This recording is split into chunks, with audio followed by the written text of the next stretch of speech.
सभी साथियों को प्यार भरा नमस्कार, जय हिंद। कैसे हो आप सभी लोग? उम्मीद करता हूँ कि आप अच्छे हैं, मस्त हैं, स्वस्थ हैं और अपनी पढ़ाई को निरंतर आप लोग जारी रख पा रहे हैं। साथियों, आज अपन जिस विषय को शुरू करने जा रहे हैं वो विषय हालांकि थोड़ा नया है। नया तो क्या है, नया तो कुछ नहीं है, लेकिन उस विषय को शुरू करने से लोग डरते हैं, है ना। चाहे वो स्टूडेंट के नज़रिए से देखें, चाहे वो टीचर के नज़रिए से देखें, क्योंकि थोड़ा डर बना रहता है। और वो कहते हैं डर के आगे जीत है। अपन इसी पार्ट को शुरू करेंगे। क्यों? क्योंकि सर अभी से शुरू करेंगे तभी तो तब तक जाके अपना तैयार होगा। शुरुआत में करेंगे तो रिवीजन भी ज्यादा बार होगा। मैं चाहता तो इस जगह भौतिक भूगोल भी स्टार्ट कर सकता था। अपना ही बेच अपन स्टार्ट कर रहे हैं कहां से? प्रायोगिक भूगोल से। प्रायोगिक भूगोल चूंकि प्रश्न भी देके जाएगी और एक बार अगर इसमें मजा आ गया, मैं कहता हूं मजे ही करोगे। वो कहता है ना, प्रायोगिक भूगोल समझ में आ गई तो पेपर में मज्जा करो। समझ गया के? मज्जा ही करो फिर तो पेपर में। हाँ? चलो सर, प्रायोगिक भूगोल करा शुरू। कर दो सर, कर दो। अपना जो विषय रहेगा जिसको लेकर के मैं कह रहा हूं बात करने जा रहे हैं, वो प्रायोगिक भूगोल, प्रैक्टिकल ज्योग्राफी जिसे आप कहते हैं। हाँ? फिर मज्जा करो। और प्रायोगिक भूगोल, प्रैक्टिकल ज्योग्राफी अपन स्टार्ट करें तो साथ साथ आपको पहला पहला जो टॉपिक जिसको लेकर के अपन बातचीत करेंगे वो टॉपिक कौन सा रहेगा? वो टॉपिक रहेगा मापक। जैसे आप कहते हैं स्केल, स्केल कह दें, मापक कह दें, एक ही बात है। आइएगा प्रारंभ करते हैं। स्केल शब्द का सीधा सा रिलेशन जो रहेगा वो कहां से रहेगा? मापक यानी मापने वाला सबसे आधारभूत टॉपिक है और जहां से प्रश्न निश्चित रूप से आएंगे ही आएंगे। तो हेडिंग लगाइए मापक। ये आप क्या कह सकते हैं? स्केल। मापक कह दें, स्केल कह दें, एक ही बात है, कोई फर्क नहीं पड़ जाएगा इसमें। स्केल। अब सुनना, सबसे पहली बात तो आपसे यही पूछा जाए कि पृथ्वी का आकार कैसा है। पहले मैं यहां से चलूंगा तो आप क्या कहते हैं सर? पृथ्वी का आकार जो है वो पृथ्वी का आकार भू आभ है। भू आभ, जिसे आप कहते हैं जियोट। क्या कहते हैं? भू आभ को आप जियोट भी कह सकते हैं।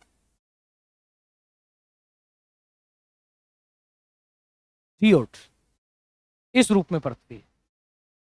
अब पृथ्वी का एक प्रतिरूप वो क्या कहलाता है? वो कहलाता है ग्लोब, जो अपन देखते हैं, आप और हम सभी देखते हैं। तो लिखें पृथ्वी का प्रतिरूप,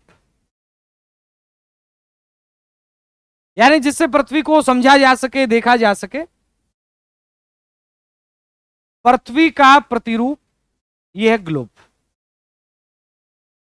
और ग्लोब हमें 3D रूप में, यानी त्रिविमीय रूप में ग्लोब पर पृथ्वी का प्रदर्शन किया जाता है। यानी ग्लोब पर अगर मैं बात करूं, पृथ्वी का प्रदर्शन त्रिविमीय रूप में, त्रिविमीय रूप में। ओके। अब त्रिविमीय रूप में पृथ्वी का प्रदर्शन इसमें किया जा रहा है, तो मैं आपसे कहूं एक शब्द और आता है सर, ग्लोब के ऊपर तो त्रिविमीय है, 3D, लेकिन पृथ्वी का द्विविमीय रूप में प्रदर्शन कहां किया जा सकता है? मानचित्र में किया जा सकता है। तो आप लिखेंगे पृथ्वी का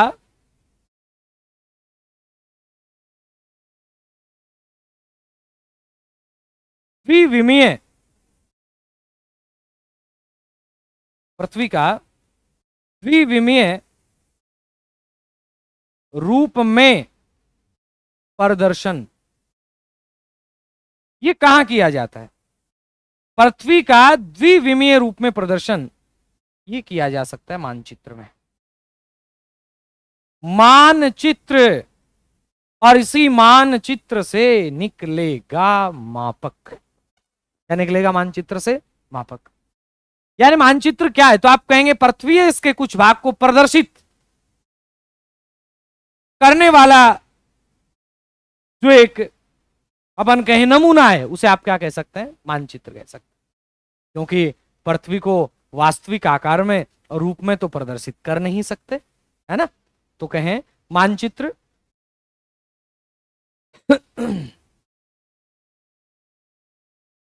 मानचित्र क्या है? बेसिक जानकारी दें।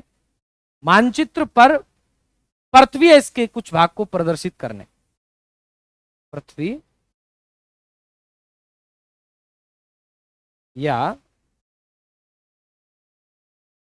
इसके कुछ भाग को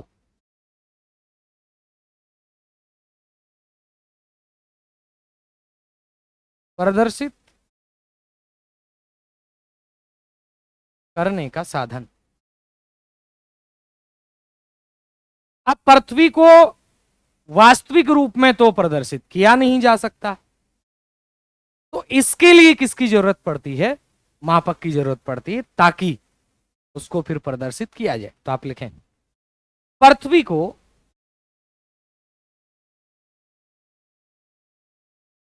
या इसके कुछ भाग को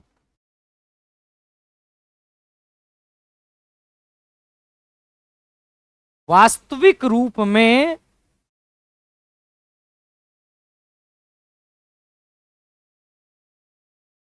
प्रदर्शित नहीं किया जा सकता। नहीं किया जा सकता, प्रदर्शित नहीं किया जा सकता है वास्तविक रूप में, अतः मापक की आवश्यकता पड़ती है। अतः मापक की आवश्यकता पड़ती है। यानी जैसा है, वे मैं आपको कहूं कि आपको जयपुर से और पाली के बीच का मानचित्र बनाना है। अब जयपुर से पाली के बीच की दूरी तो सर 300 किलोमीटर है, 350 है। अब 350 किलोमीटर लंबा कागज थोड़ी लेके आओगे या कपड़ा लाओगे फिर बनाओगे? नहीं, आप एक इतने पेज पे बना सकते हैं, बशर्ते आपके पास मापक हो, स्केल हो आपके पास, है ना? अब लिखें आप नीचे, अब लिखिएगा नीचे नेक्स्ट। हाँ, एक बार देखें वापस, साथ साथ नोट्स बनाते रहे। हालांकि पीडीएफ मिल जाएगी आपको, लेकिन साथ साथ अगर आप नोट्स बनाएंगे तो ज्यादा अच्छा रहेगा। ठीक है, चलें आगे। अब सुनना, अब बात आती है कि सर रेखा चित्र एक शब्द आता है।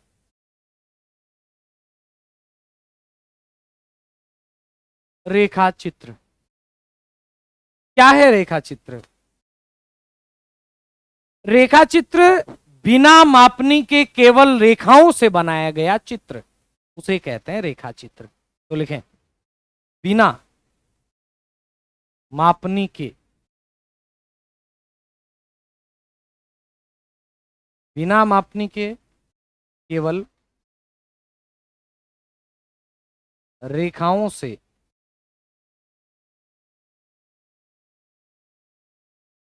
बनाया गया चित्र। बिना मापने के केवल रेखाओं से बनाया गया चित्र, इसे आप क्या कहते हैं? बनाया गया चित्र रेखा चित्र कहलाता है। रेखा चित्र कहलाता है। और अगर यही बात मैं कहूं मानचित्र, तो मानचित्र, मानचित्र के बारे में आप कहेंगे मापनी को आधार बनाते हुए बनाया गया चित्र, जिसमें मापनी को आधार बनाया जाए, वो क्या कहलाएगा? वो मानचित्र कहलाएगा। तो लिखें मानचित्र। मापनी को आधार बनाते हुए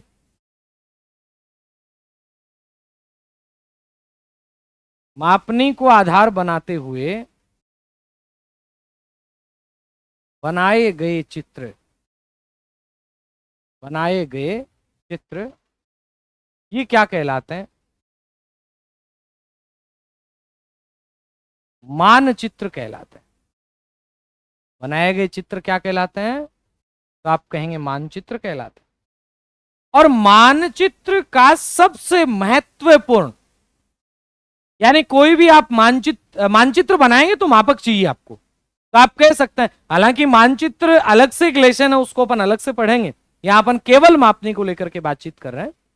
तो मानचित्र बनाने के लिए सबसे आवश्यक अगर कोई चीज है, हालांकि जब अपन बात करेंगे मानचित्र की बात आती है, तो मानचित्र को बनाने के लिए केवल मापनी नहीं चाहिए, मानचित्र का प्रक्षेप प्रोजेक्शन भी चाहिए होता है, मानचित्र का व्यापीकरण भी करना पड़ता है, मानचित्र का अभिकल्पन भी करना पड़ता है, और मानचित्र का निर्माण करके फिर मानचित्र की प्रस्तुति भी करनी पड़ती है।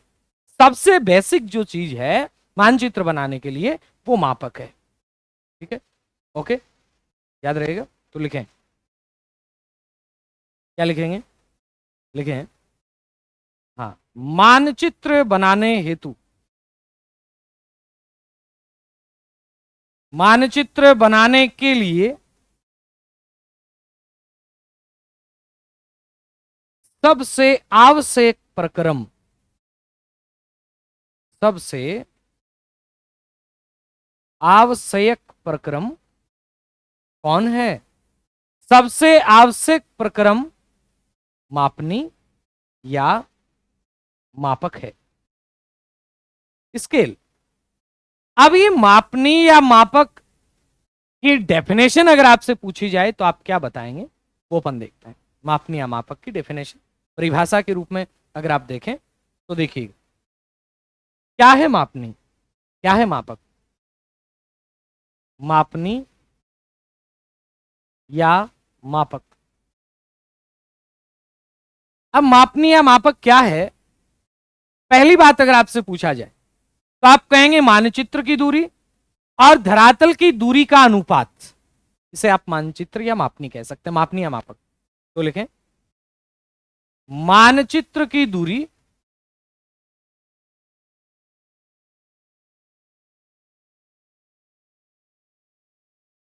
और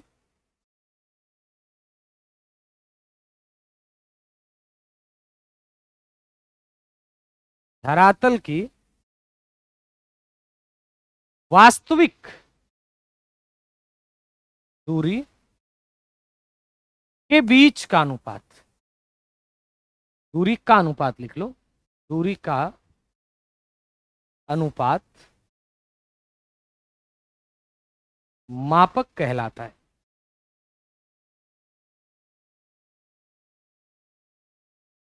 यानी मानचित्र की दूरी और धरातल की जो वास्तविक दूरी है, इन दोनों के बीच का जो अनुपात है, इसे आप क्या कहते हैं? मापक कहते हैं। या फिर आप कह सकते हैं कि मानचित्र पर प्रदर्शित दूरी और वास्तविक दूरी का अनुपात। बात तो यही की है भाई, आप दोनों में से कोई भी डेफिनेशन लिखें, मानचित्र पर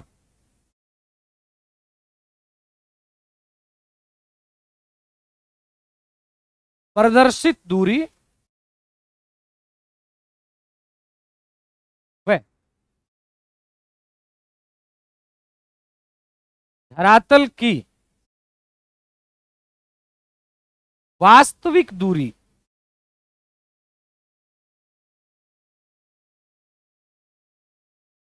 के बीच का अनुपात,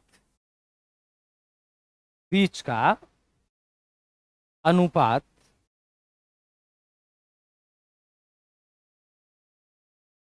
मापक या मापनी कहलाता है। उदाहरण के तौर पर मैं एक बताऊं, सीधा सा आपको जानकारी दूं।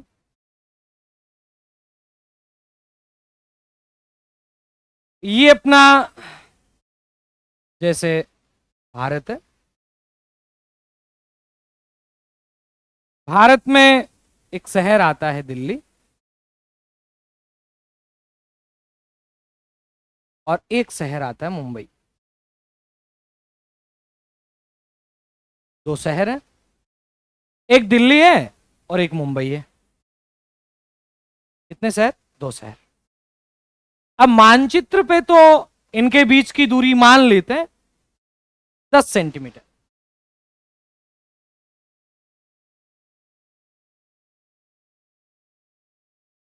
अब मैंने कहा, अब मानचित्र पे इन दोनों के बीच में दूरी की अगर अपन जिक्र करें, तो मानचित्र पर इन दोनों के बीच में जो दूरी होगी वो अपन कह रहे हैं कि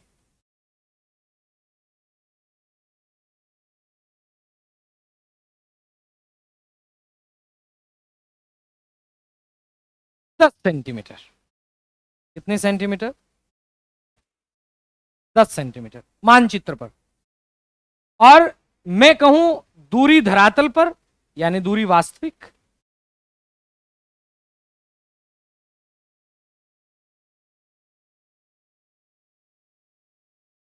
ये है 1000 किलोमीटर। मानचित्र पर कितनी आई? 10 सेंटीमीटर। और धरातल पर कितनी आई? 1000 किलोमीटर। अब मैं कहूं आपसे, अभी अपन ने यहां क्या बात लिखी कि धरातल की वास्तविक दूरी और मानचित्र की दूरी, इन दोनों के बीच का अनुपात वो क्या है? अब वो मापनी है, तो आप कह सकते हैं मानचित्र की दूरी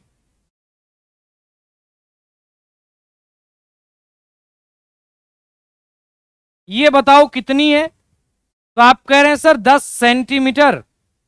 मैं पूछ रहा हूं धरातल की दूरी कितनी है? आपका उत्तर आ रहा है सर 1000 किलोमीटर। अनुपात क्या निकला?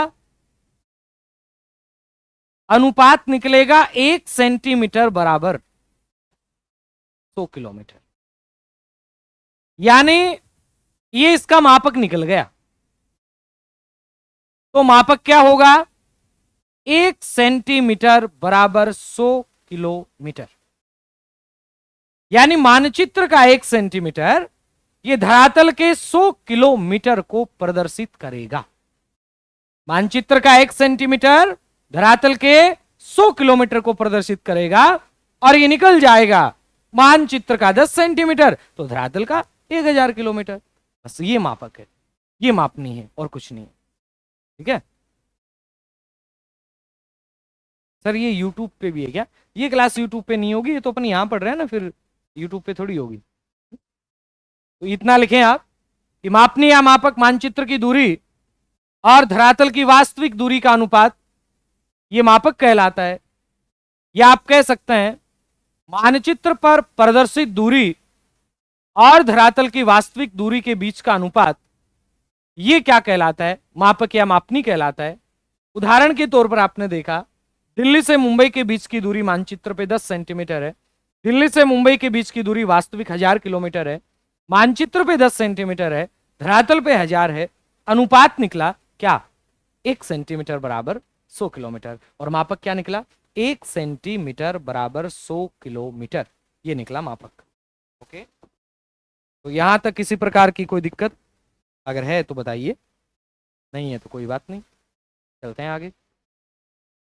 अब मैं आपसे कहूं कि मानचित्र की आवश्यकता क्यों पड़ी, मानचित्र का महत्व क्या है, चलो करते हैं बात इसके ऊपर भी। तो इतना लिखें, उसके बाद आगे चलते हैं, अपन कंटिन्यू करते हैं। तो नेक्स्ट लिखिएगा, मानचित्र की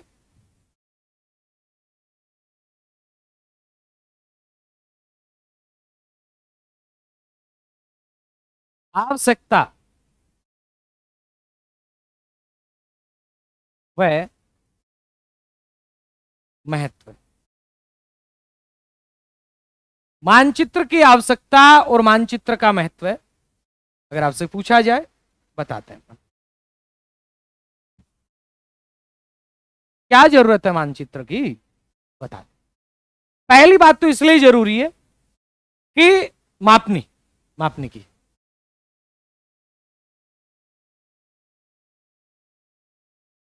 मापने की क्या क्यों आवश्यकता है।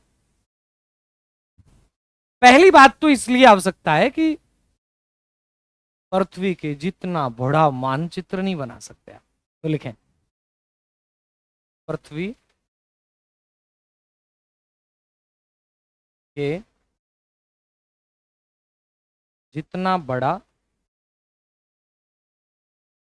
मानचित्र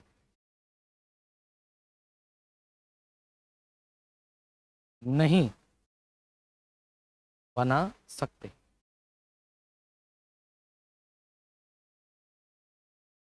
यानी पृथ्वी कितनी बड़ी है उतना बड़ा मानचित्र नहीं बन सकता है। यानी वास्तविक आकार में मानचित्र को बना पाना संभव नहीं होता है, इसलिए मापनी चाहिए। और अपनी आवश्यकता कैसी है, क्या आवश्यकता है, उस आवश्यकता के अनुसार मानचित्र बनाने के लिए। तो दूसरा पॉइंट आप लिख सकते हैं, आवश्यकता अनुसार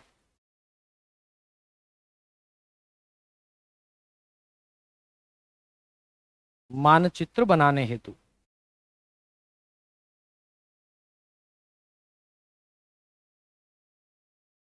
आप अपनी आवश्यकता के अनुसार मानचित्र बना सकते हैं। क्या आपकी आवश्यकता है, शुद्धता बनाए रखने के लिए। शुद्धता तभी होगी जब मापनी होगी। तो नेक्स्ट तीसरा पॉइंट,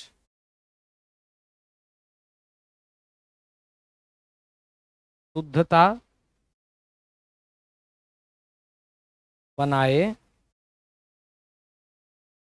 रखने हेतु। और अगली बात, शुद्धता भी बना रखी है हमने और दूरियों का सही अध्ययन करने के लिए, दूरियों का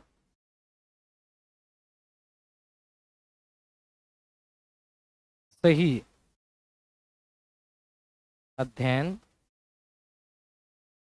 करने हेतु। यानी जो दूरी है ना, उन दूरियों का सही सही अध्ययन हो जाए, इसके लिए किसकी आवश्यकता है, मानचित्र की आवश्यकता। अब मैं आपसे कहूं कि मानचित्र पर किन्हीं भी दो स्थानों के बीच की दूरी और धरातल पर उन्हीं दो स्थानों के बीच की दूरी का अनुपात मापक कहलाता है। मापक अभी पढ़ा अपन ने। और इसीलिए याद रखना, मानचित्र निर्माण से पहले मापने का निर्धारण करना आवश्यक होता है। तो आप लिखें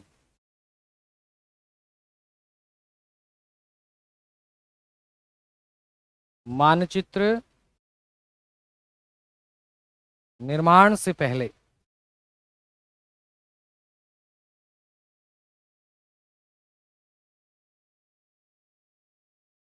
मापनी का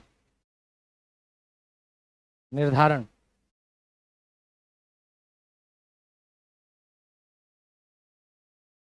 जरूरी होता है। मानचित्र निर्माण से पहले मापनी का निर्धारण जरूरी होता है, क्योंकि मानचित्र का मतलब यही है कि मापनी के अनुसार बनाया गया जो चित्र है उसे आप क्या कहते हैं, उसे आप कहते हैं मानचित्र। अब मैं एक चीज बताऊंगा जो आपको याद रखनी, रखोगे तो रखेंगे, रखनी पड़ेगी और कोई उपाय नहीं है। और बिल्कुल आसान तरीके से हम इन चीजों को क्या करेंगे, याद करें। इतना लिखें आप, उसके बाद आगे देखते हैं, बातचीत करते हैं।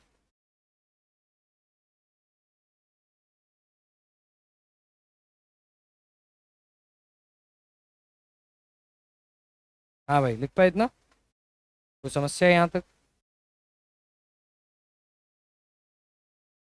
हाँ तो सुनील भाई वही है, अगला लिखिएगा नेक्स्ट। लिखना माप की अंग्रेजी प्रणाली। और इसको आज याद करना, आपका आज का पहला काम यही होना चाहिए। एक तो ये मक्खियां कई बार आ जाती हैं। तो लिखें माप की अंग्रेजी प्रणाली। माप की कौन सी प्रणाली? अंग्रेजी प्रणाली, या आप इसे कह सकते हैं माप की ब्रिटिश प्रणाली। और ये जो ब्रिटिश प्रणाली है ये काफी जगह प्रचलन में है। अब बात करें संयुक्त राज्य अमेरिका और इंग्लैंड, यहाँ पे ये प्रचलन में, इसे ब्रिटिश प्रणाली कहते हैं, इसे अंग्रेजी प्रणाली कहते हैं। तो आप कह सकते हैं संयुक्त राज्य अमेरिका,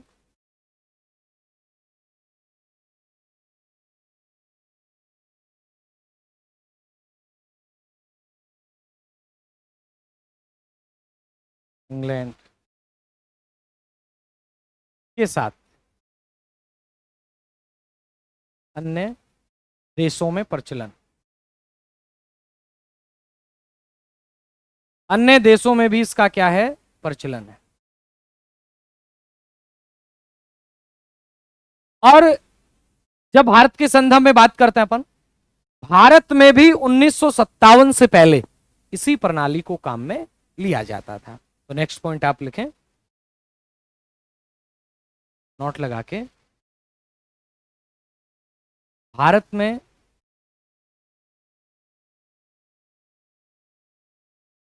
में भी 1957 से पहले इसी प्रणाली को काम में लिया जाता था,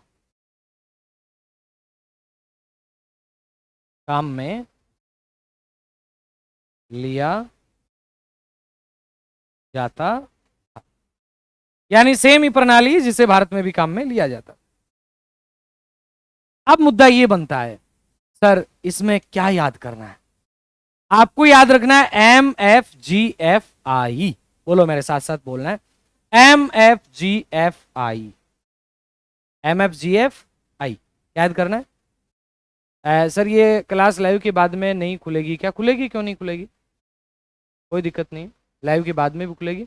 एक बार आप रिफ्रेश कर लिया करें, बीच में अगर क्लास आपको लगता है कि रुक जाती है कई बार, तो एक बार रिफ्रेश कर लें, वापस से स्टार्ट हो जाएगी। ठीक है, कई बार नेटवर्क इशू होता है उसके कारण क्लास थोड़ा सा आपको यूँ लगता है कि रुक गई, लेकिन दोबारा रिफ्रेश करेंगे तो चल जाएगी, ऐसे कोई दिक्कत आएगी नहीं। ठीक है, मेरे हिसाब से तो नहीं आनी चाहिए।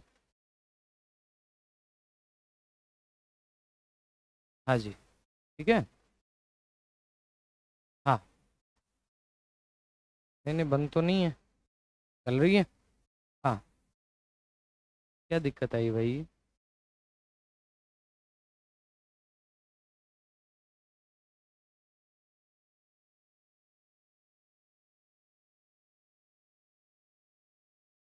हाँ जी, तो अपन बात कर रहे थे कि माप की जो अंग्रेजी प्रणाली है, उस अंग्रेजी प्रणाली के बारे में आपको एक लाइन याद रखनी है। क्या याद रखनी है? MFGFI। ये याद कर लोगे, मैं कहता हूं परीक्षा में आपका कोई प्रश्न गलत ही नहीं होगा। पहली स्टेप, स्टेप 2-3 याद करनी है, अकेले MFGFI से याद नहीं रहेगा, ठीक है ना? हाँ तो याद करो, तो लिखिएगा MFGFI, लिखो MFGFI।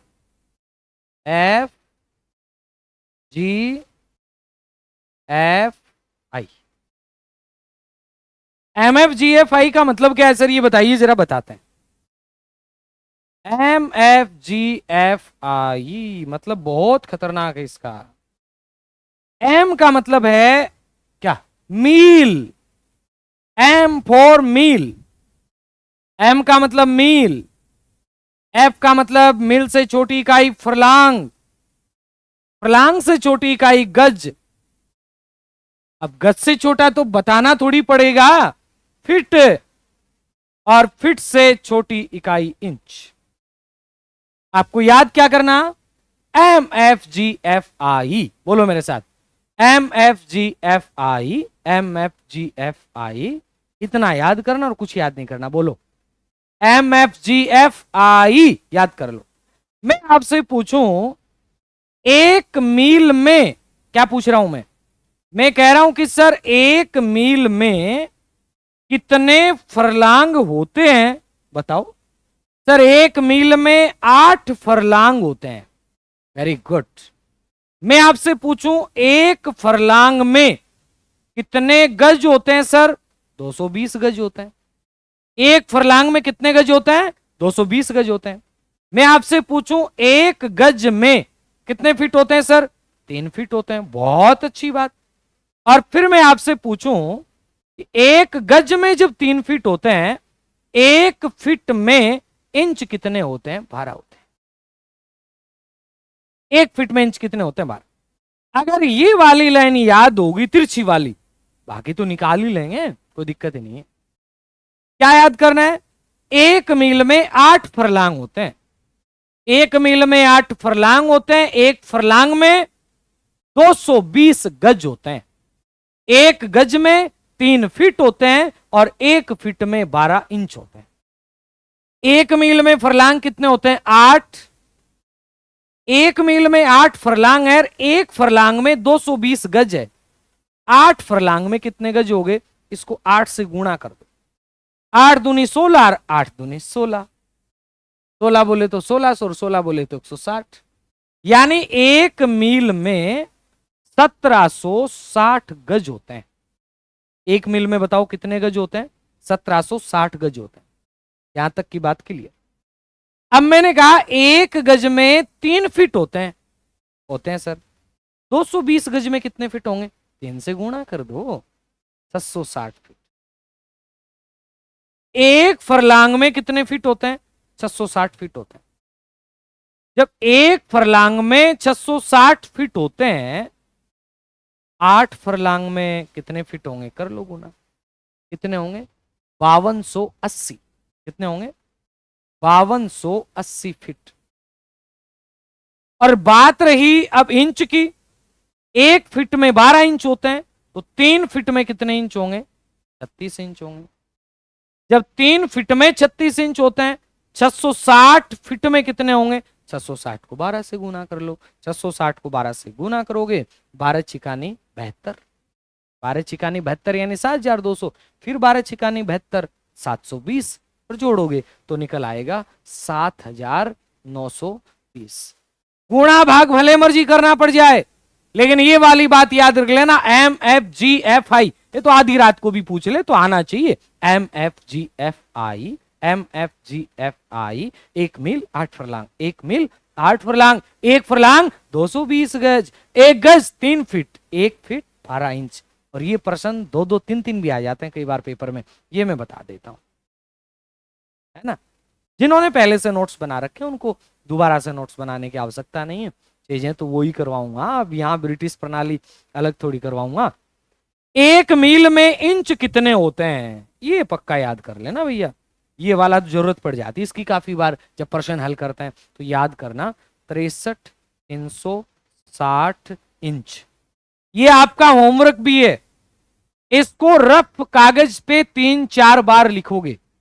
एक बार याद करोगे, देख के लिखोगे, एक बार फिर बिना देखे लिखोगे। ओके प्रेम बोस, समझ गए प्रेम बोस सर? यस बोस, जवाब दे दिया गया आपका। Okay no doubt. किसी प्रकार की कोई दिक्कत हो तो बताइए। 1 मील बराबर 8 फरलांग, 1 फरलांग बराबर 220 गज। और उसके बाद में अगर बात करें आप, तो आगे कंटिन्यू चलता रहेगा। अब जैसे आपको कहा जाए भाई 1 मील में क्या क्या होता है, एक उदाहरण के तौर पर इसको समझने के लिए आप कहें नोट लगा के,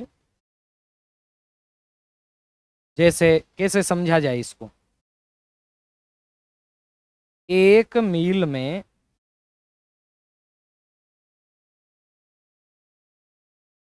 8 फरलांग, ओके, 1760 गज, ओके, 5280 फीट, ओके। वह वह कितने? 63,360 इंच होते हैं। इसी प्रकार अगली लाइन लिख सकते हैं आप,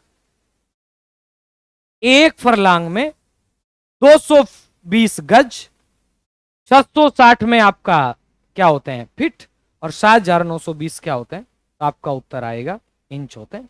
बस ऐसे ही आपको लिख लेना है, तो लिख लोगे इतना। मुझे नहीं लगता कि यहां तक आपको किसी प्रकार की कोई दिक्कत है वो आएगी। जैसे उदाहरण के तौर पर अगर अपन और लिखना चाहें, क्या लिखेंगे, जैसे इतना लिख पाए क्या बताओ, उसके बाद आगे चलते हैं और बातचीत करते हैं, ठीक है। जैसे लिखो, एक फरलांग में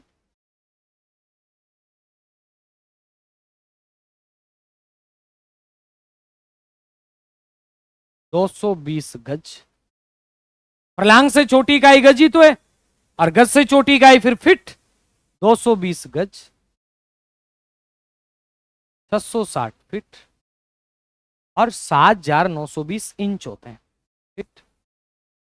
7920 इंच होते हैं। Okay okay. इसके बाद में फिर नेक्स्ट बात आती है, सर फरलांग से छोटी इकाई क्या आती है, गज, तो मैं कहूं एक गज में 3 फीट और 36 इंच होते हैं, तो लिखिएगा एक गज में 3 फीट व 36 इंच होते हैं, ठीक है। और लास्ट में जानते हैं एक फीट में 12 इंच होता है, लास्ट यूनिट लिखें, एक फीट में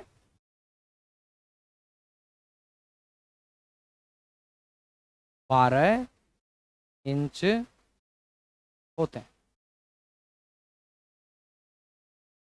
यानी एक जो फिट होता है उसमें कितने इंच होते हैं, तो आपका उत्तर आएगा एक फिट में 12 इंच होते हैं। एक फिट में कितने इंच होते हैं बताइए, तो आपका उत्तर आएगा एक फिट में 12 इंच होता है। अब एक प्रणाली में आपको और बताऊंगा, वो प्रणाली मैट्रिक प्रणाली होगी। उस मैट्रिक प्रणाली के बारे में जो जो चीजें हैं वो तमाम चीजें अपने को क्या करनी है, याद कर लेनी। ओके, इतना लिखें आप।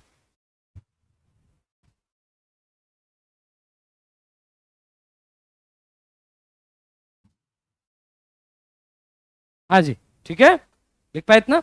चलें आगे चलते हैं, आगे लिखना। नेक्स्ट, माप की, वो तो कौन सी प्रणाली थी, ब्रिटिश प्रणाली थी, इसे कहते हैं मैट्रिक प्रणाली। माप की मैट्रिक प्रणाली। और मैट्रिक प्रणाली में क्या याद करें सर, वहां तो अपन ने याद कर लिया MFGFI। एम बोले तो मील, मील से छोटी इकाई फरलांग, फरलांग से छोटी इकाई गज, गज से छोटी इकाई फिट, और फिट से छोटी इकाई इंच। यहां याद करना है KHDMDC। बोलो KHDMDC, KHDMDC बोलो मेरे साथ। शर्माणु को नहीं, एक तो देखो शर्माओ वो तो यार थे, शर्म काहे की भाई, जिसने की शर्म उसके फूटे करम। भाई मान लो आपकी लाइब्रेरी में कोई हंस रहा है आपको देख के, हालांकि आवाज नहीं करनी, मन ही मन कर लो लाइब्रेरी में हो तो, और घर पे हो तो जोर जोर से करो ना, हंसने दो घर वालों को, आपको तो करना है।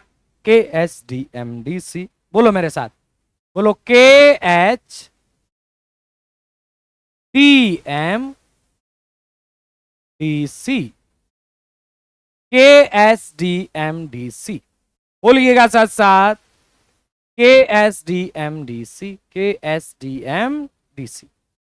अब इसका मतलब भी बता दो सर, बता देंगे। के मानी किलोमीटर, के का मतलब है किलोमीटर, और इस सी का मतलब लास्ट वाले का सेंटीमीटर। क्या याद करना है, KHDMDC, वहां क्या था, वहां था MFGFI, यहां क्या है KHDMDC। ओके, अब एच का मतलब, एच का मतलब आप कहेंगे सर हेक्टामीटर, हेक्टामीटर। और पता है हेक्टामीटर से छोटी इकाई डेकामीटर। इसमें तो केवल अगर आपको ये वाला याद हो गया ना, बड़ी सरल प्रणाली है, ये वाली ऊपर वाली लाइन याद होगी तो काम हो गया आपका। के एस डी एम, एम से मीटर और डी से सेंटीमीटर के पास है, डेसीमीटर, डेसीमीटर। बस बस काम हो गया। K S D M D C, K S D M D C, बोलो शर्माणों को नहीं। K S D M D C, K S D M D C, बोल देखो साथ साथ बोलना पड़सी। K S D M D C, K S D M D C, बोलो। K S D M D C, क्या याद करना है? K S D M D C. Okay okay. अब देखो जी, मैंने कहा एक तो किलोमीटर है, हाँ तो मैं क्या कह रहा हूं? मैं कह रहा हूं सर एक तो किलोमीटर, इसमें 10 होते हैं हेक्टामीटर, 10 बिंदी बिंदी जोड़ते जाओ। इसमें 100 होते हैं डेकामीटर, इसमें 1000 होते हैं मीटर, है बस बड़ा ही जी काम है यार। इसमें 10,000 होते हैं डेसीमीटर, और इसमें 1,00,000 होते हैं सेंटीमीटर। बस बस। अब बताओ कोई जोर आया क्या? नहीं सर, जोर का तो मतलब ही नहीं है। जोर क्यों आएगा? जब इतना इजी तरीका है तो जोर आ सकता है क्या? आ ही नहीं सकता। यानी 1 किलोमीटर में 10 hectometre, decametre, metre, decimetre, centimetre. Line तो एक ही याद करने वाली, K S D M D C. शर्माओ मना। K S D M D C, K S D M D C, kilometre, hectometre, decametre, metre, decimetre और सेंटीमीटर। जो विद्यार्थी पहले से पढ़े हुए हैं उनकी तो कोई दिक्कत ही नहीं है, जो पहली बार पढ़ रहे हैं उनको याद हो जाएगा। बस पहले से पढ़े उनका रिवीजन हो जाएगा। आगे देखो, रेस मार दो। 1 हेक्टामीटर में 0 0 जोड़ते चलो।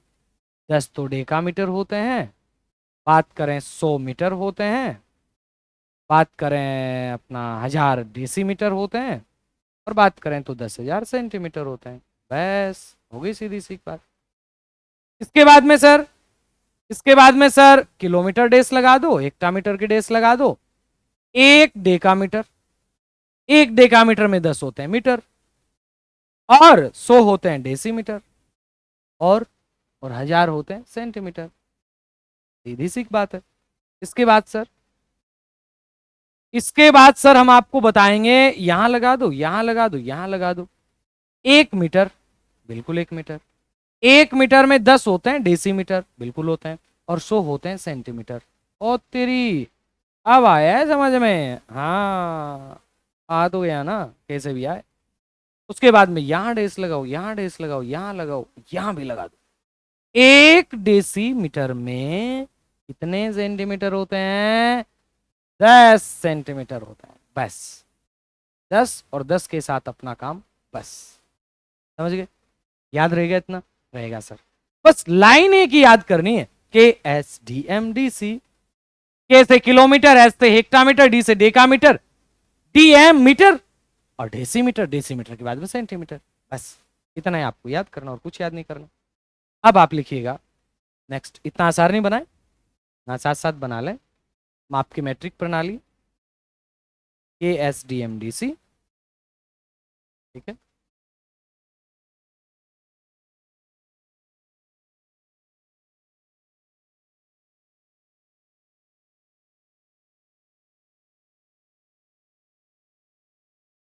Okay okay.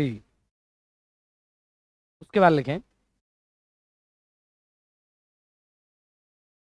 1 किलोमीटर में, अब देखो के एच 1 किलोमीटर में 10 हेक्टामीटर, तो डेकामीटर, 1000 मीटर, 10,000 डेसीमीटर,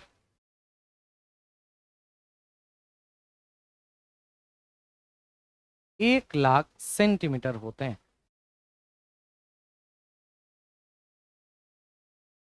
सेंटीमीटर होते हैं।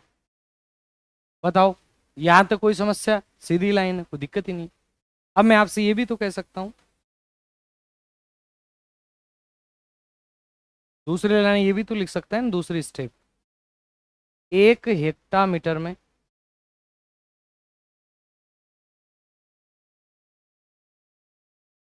कितने 10 होते हैं डेकामीटर?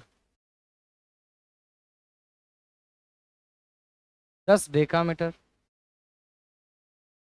100 मीटर, 1,000 डेसीमीटर और 10,000 सेंटीमीटर होते हैं। सेंटीमीटर होते हैं। और सेम बात आप ये भी लिख सकते हैं। अब नीचे मीटर वाली लिखवा देता हूं लाइन। 1 मीटर में 10 तो क्या होते हैं? डेसीमीटर। वह तो सेंटीमीटर होते हैं। ओके, तो प्यारे मित्रों, आज के लिए इतना काफी है। बाकी मिलते हैं नई क्लास में। तब तक के लिए अलविदा। जय हिंद, जय भारत। घर पे अभ्यास करना है, इन दोनों को कम से कम 4-4 बार रफ करना है। MFGFI KSDM DC। All the best. पढ़ते रहिए, बढ़ते रहिए। ठीक है।